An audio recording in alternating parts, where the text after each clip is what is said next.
तो कैसा लगा आज का बिग बॉस दोस्तों।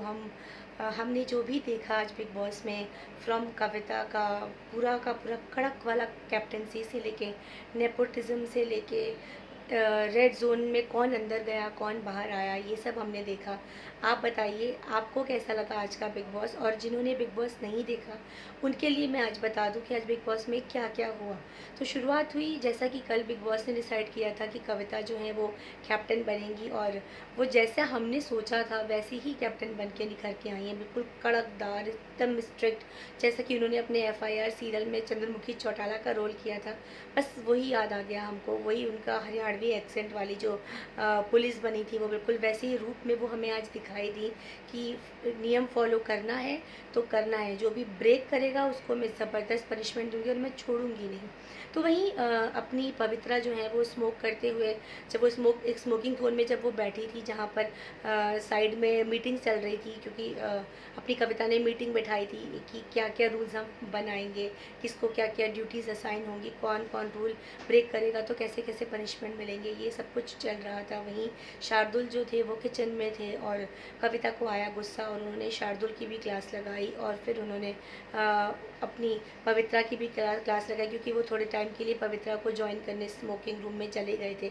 तो उन्होंने बोला कि एक तो मैंने तुमको रेड जोन से निकाल के स्मोक करने की परमिशन दी, ऊपर से तुम और शार्दुल को बुला के उसके साथ स्मोक कर रही हो और हमारे रूल को ब्रेक कर रही हो, क्योंकि मैं यहाँ मीटिंग कर रही हूँ। उसमें पवित्रा को भी गुस्सा आया और दोनों में काफ़ी आर्ग्यूमेंट्स भी हुए और शार्दुल को भी काफ़ी हड़काया अच्छे से कविता ने।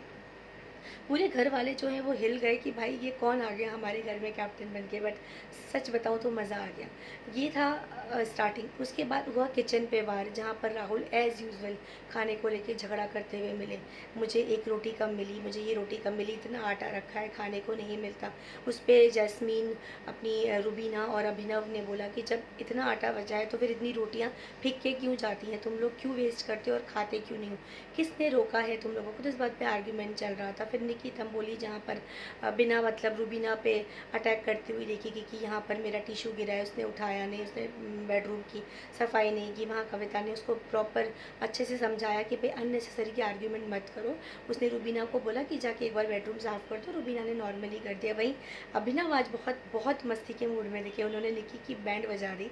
उन्होंने जाके निकी को टीज़ करना शुरू किया, क्योंकि निकी जो है वो बिल्कुल जब इरिटेटिंग की हाइट पे होती हैं तो उनको कोई नहीं रोक सकता। तो वहाँ अभिनव ने पूरी कोशिश की कि उनको रोका जाए।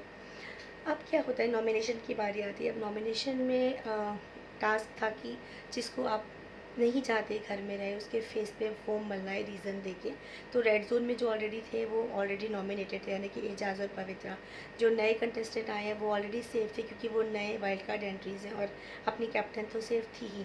तो बाकी के बचे लोगों में नॉमिनेशन करना था, जहाँ पर आपने देखा होगा कि राहुल जो है वो बड़े वियर्ड रूप में नजर आए। उन्होंने नेपोटिज्म का नारा लगा दिया और अननेसेसरी कियोस कर दिया। वहाँ सारे घर वाले चढ़ गए उसके ऊपर, क्योंकि आप नेपोटिज्म को लेकर आ रहे हो जिस मुद्दे का जिसका कोई वजूद ही वहाँ पे नहीं है।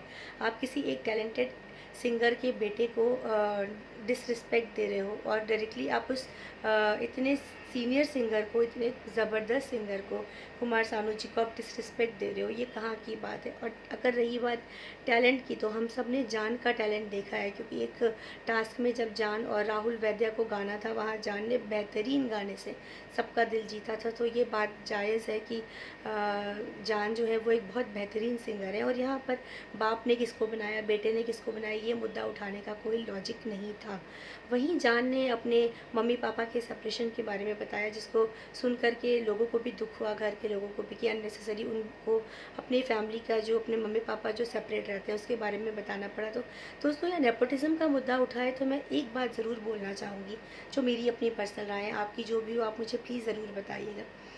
नेपोटिज्म मतलब होता है, अगर आपके पिताजी या आपकी फैमिली में से कोई भी अगर वो सिंगर है, एक्टर है, डॉक्टर है, इंजीनियर है, अगर उसका बेटा वो चाहे या बेटी वो चाहे कि वही करियर ज्वाइन करे, इसमें क्या बुराई है। बनना ना बनना, सक्सेस होना नहीं होना, ये उस बच्चे के हाथ में है, लेकिन हर माँ बाप मेहनत करते हैं अपने बच्चों के लिए। तो नेपोटिज्म कहाँ से गलत हुआ?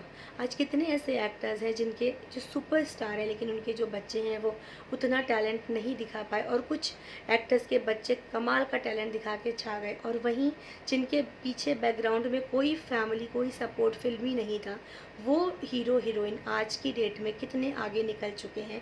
ये एग्जाम्पल हमारी फिल्म इंडस्ट्री में देखने को मिलता है। तो मेरे हिसाब से जो ये नारा लगाता है नेपोटिज्म नेपोटिज्म, वो सरासर गलत है। मैं नेपोटिज्म शब्द के बिल्कुल अगेंस्ट हूँ, क्योंकि ऐसा कोई शब्द एग्जिस्ट नहीं करता। हर माँ बाप अपने बच्चों के लिए मेहनत करते हैं, आने वाली पीढ़ी को संवारने के लिए मेहनत करते हैं। ये उस आने वाली पीढ़ी पे डिपेंड करता है कि किस हद तक आप उस चीज़ को, अपने माँ बाप के टैलेंट को सक्सेसफुली लेके जाते हो, या फिर आप अपने किसी और डिफरेंट टैलेंट को दिखा करके उसमें आगे बढ़ते हो। So nothing bad in nepotism for my point of view. अब वापस शुरू होता है हमारे जो नॉमिनेशन में हुए वो हैं जान, राहुल और निकी तंबोली, और अंदर जो पवित्रा और एजाज़ हैं वो तो नॉमिनेट हैं ही।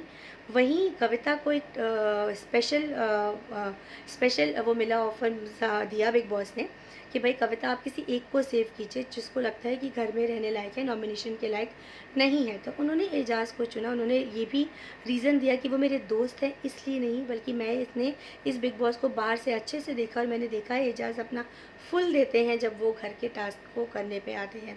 तो वो रेड जोन डिज़र्व नहीं करते। तो वो सामान लेके बाहर आ गए, और निकी, जान और राहुल ने अंदर पवित्रा को रेड जोन में ज्वाइन किया। अब पवित्रा जो है वो फूटी पड़ी हैं, क्योंकि उनको दिमाग में वही घूम रहा है कि गुस्से में कविता ने बोल दिया था कि ऐसे लोगों को तुम अपने घर के बाहर भी नहीं खड़ा करती। अब वो दिमाग में लेके बैठ चुकी हैं। वहीं कविता ने बहुत अच्छे से बात की उससे, उसको मोटिवेट किया, उसके लिए अच्छे शब्द कहे पवित्रा को, बट पवित्रा का गुस्सा ठंडा होने वाला नहीं था।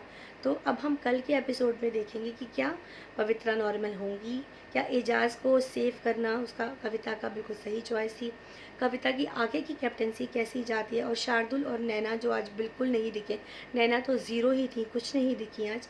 कल ये दोनों वाइल्ड कार्ड कंटेस्टेंट क्या करते हैं, कुछ करते भी हैं या नहीं, या फिर यूं ही आकर के अपना टाइम और हम सबका टाइम भी वेस्ट करते हैं।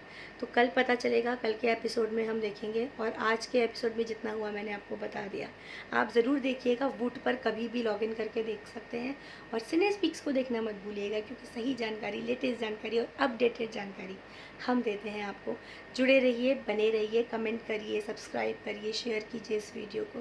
Good night, take care.